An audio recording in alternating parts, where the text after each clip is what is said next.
Section 1. Good morning. Good morning. How can I help you? I understand that the school organizes trips to different... Yes, we run 5 every month. 3 during weekends and 2 Wednesday afternoon trips. What sort of places? Well, obviously it varies, but always places of historical interest, and also which offer a variety of shopping because our students always ask about that. And then we go for ones where we know there are guided tours because this gives a good focus for the visit. Do you travel far? Well, we're lucky here, obviously, because we're able to say that all our visits are less than 3 hours' drive. How much do they cost? Again, it varies. Between £5 and £15 a head, depending on distance. Uh-huh. Oh, and we do offer to arrange special trips if, there are more than 12 people. Oh, right. I'll keep that in mind.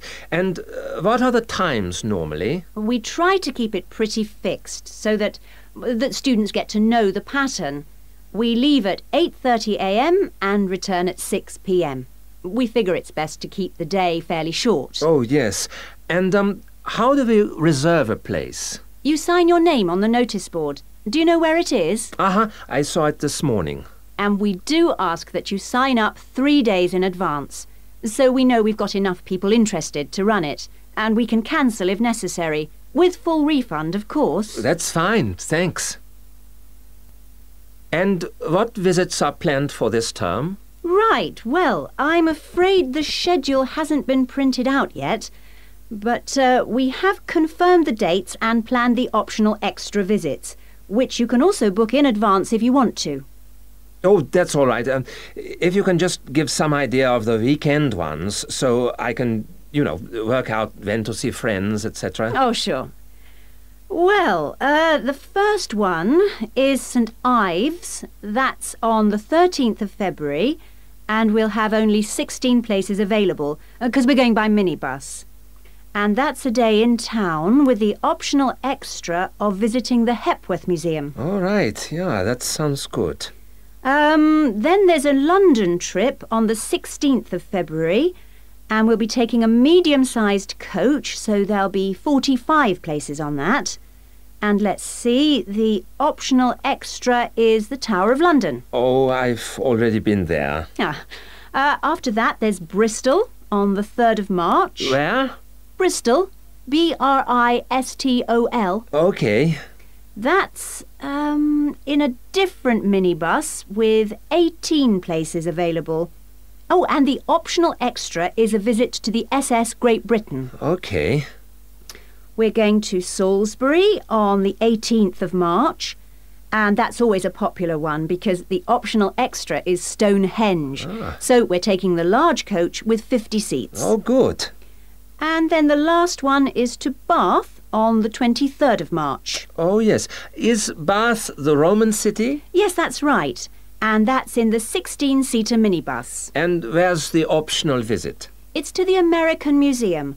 Well worth a visit. Okay, well, that's great. Thanks for all that. My pleasure. Oh, by the way, if you want more information about any of the trips, have a look in the student newspaper. Okay. Or have a word with my assistant. Her name is Jane Yentob. That's Yentob. Right, I've got that. Thank you very much for all your help. You're very welcome. I hope you enjoy the trips.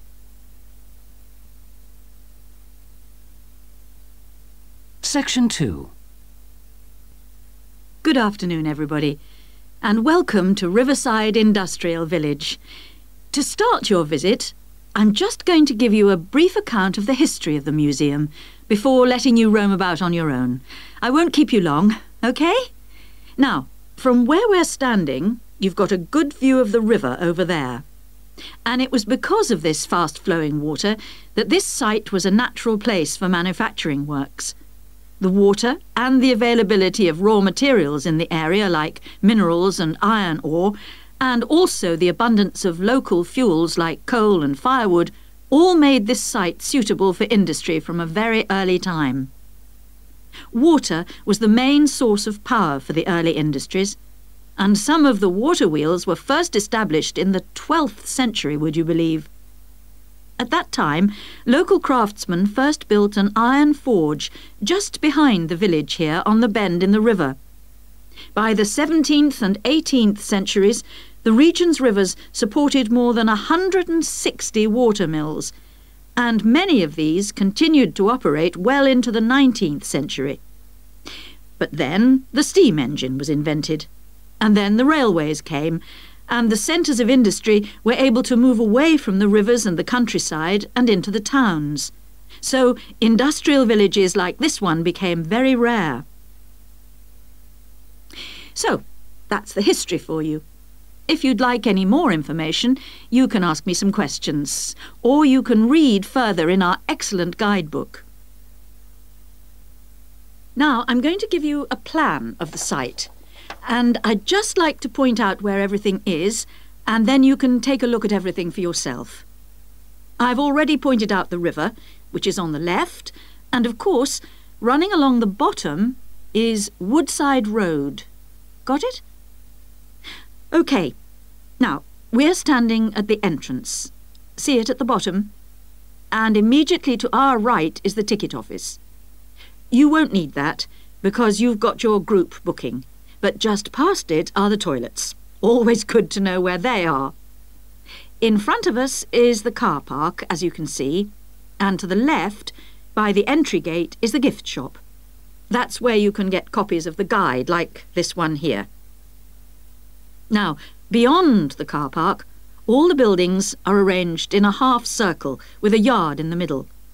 The big stone building at the top is the main workshop. That's where the furnace is, and where all the metal was smelted and the tools were cast, as you'll be able to see.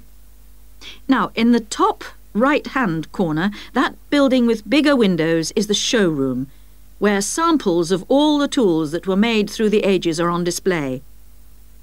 In the top left corner is the grinding shop, where the tools were sharpened and finished. And on one side of that, you can see the engine room, and on the other is the cafe, which isn't an antique, you'll be pleased to know, though they do serve very nice old-fashioned teas. The row of buildings you can see on the left are the cottages. These were built for the workers towards the end of the 18th century, and they're still furnished from that period, so you can get a good idea of ordinary people's living conditions. Across the yard from them, you can see the stables, where the horses were kept for transporting the products. And the separate building in front of them is the works office, and that still has some of the old accounts on display. Right, if anyone wants a guided tour, then I'm starting at the engine room. If you'd like to come along this way, please, ladies and gentlemen. Section 3. Excuse me, Dr. Johnson. May I speak to you for a minute? Sure, come in. I'm Melanie Griffin. I'm taking your course in population studies. Right. Well, Melanie, how can I help you? I'm having a bit of trouble with a second assignment, and it's due in 12 days. What sort of trouble are you having? Is the assignment question a problem? Well, that's part of the problem. I've been having trouble getting hold of the books. I've been to the library several times and all the books are out. Sounds like you should have started borrowing books a bit earlier. Well, I had a really big assignment due in for another course, and I've been spending all my time on that, and I thought... You might get an extension of time to finish your assignment for me? If that's possible, but I don't know if... Well, yes, it is possible, but extensions are normally given only for medical or compassionate reasons. Otherwise, it's really a question of organizing your study, and we don't like giving extensions to students who simply didn't plan their work properly. What did you get for your first assignment? I got 87%. Yes, you did very well, indeed. So, obviously, you can produce good work. I don't think I'll need too much extra time, as long as I can get hold of some of the important references. Well, since you did so well in your first assignment, I'm prepared to give you an extra 2 weeks for this one. So that'll mean you'll need to submit it about a month from now. Oh, thank you. Now, what about the reading materials? Have you checked out the journal articles in the list? No, not yet.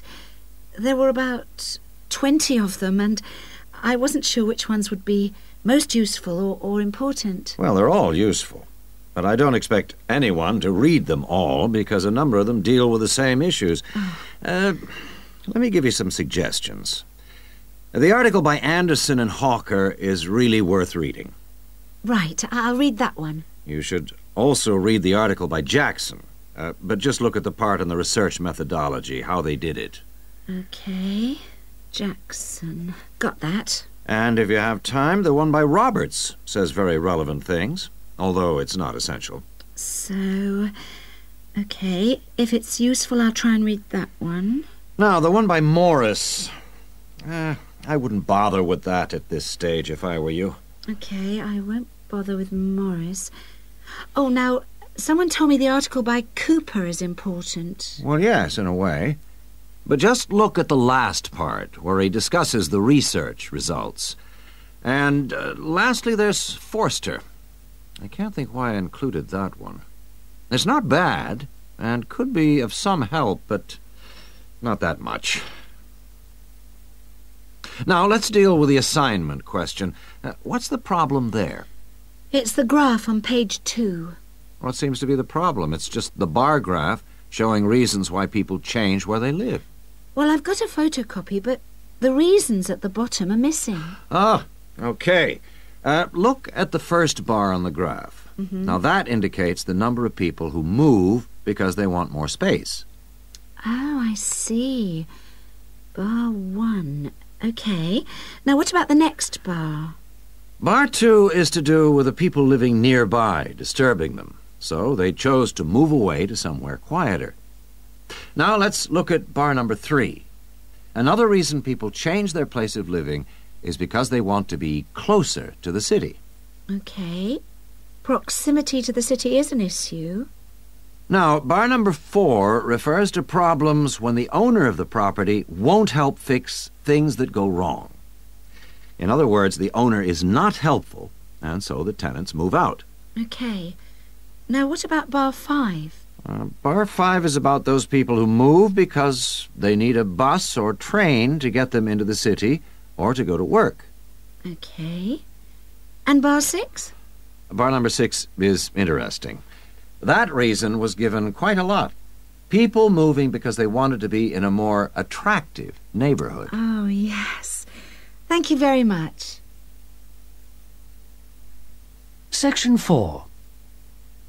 Good day, ladies and gentlemen. I have been asked today to talk to you about the urban landscape. There are 2 major areas that I will focus on in my talk: how vegetation can have a significant effect on urban climate, and how we can better plan our cities using trees to provide a more comfortable environment for us to live in. Trees can have a significant impact on our cities. They can make a city as a whole a bit less windy, or a bit more windy if that's what you want. They can make it a bit cooler if it's a hot summer day in an Australian city, or they can make it a bit more humid if it's a dry inland city. On the local scale, that is in particular areas within the city, trees can make the local area more shady, cooler, more humid and much less windy. In fact, trees, and planting of various kinds, can be used to make city streets actually less dangerous in particular areas. How do trees do all that, you ask? Well, the main difference between a tree and a building is a tree has got an internal mechanism to keep the temperature regulated. It evaporates water through its leaves, and that means that the temperature of the leaves is never very far from our own body temperature. The temperature of a building surface on a hot sunny day can easily be 20 degrees more than our temperature. Trees, on the other hand, remain cooler than buildings because they sweat. This means that they can humidify the air and cool it, a property which can be exploited to improve the local climate.